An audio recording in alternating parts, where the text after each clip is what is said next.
change. Europe Matin, Dimitri Pavlenko.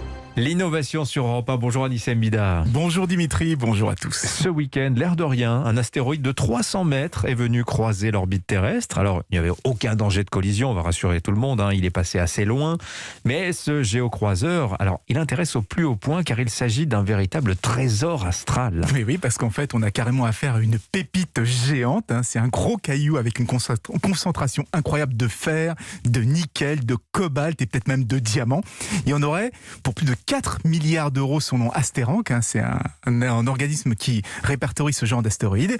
Alors, il piste comme ça plus de 600 000 de ces géocroiseurs, souvent gorgés d'or et de platine. Mais celui qui est passé ce week-end est vraiment le plus intéressant parce qu'il est tout proche et qu'il se déplace tout doucement et qui revient régulièrement croiser l'orbite terrestre. Donc, c'est le candidat idéal pour faire de la prospection spatiale. Ah oui, c'est ça que je voulais dire. S'il est passé mais qu'il ne revient pas, mais il revient, ça veut dire qu'on pense à aller faire des forages dans l'espace? Oui, la Chine et les États-Unis sont déjà sur le pied de guerre. Ils testent en ce moment des équipements qui permettraient, par exemple, de s'arrimer à un astéroïde en le harponnant, puis de faire descendre tout doucement tout le matériel de prospection, et ensuite, soit de raffiner sur place, soit de rapporter le minerai pour qu'il soit traité sur Terre. On réfléchit aussi à des rayons tractants ou à des sondes qui seraient capables de faire des forages. Bref, à tout ce qui permettrait d'extraire ne serait-ce qu'une toute petite partie du magot que contiennent ces astéroïdes. Mais c'est extrêmement cher d'envoyer des engins dans l'espace. Est-ce que ce genre d'opération serait rentable? Alors aujourd'hui, pas du tout, mais il faut savoir qu'on a de plus en plus de mal à trouver certains métaux sur Terre, que la prospection coûte de plus en plus cher,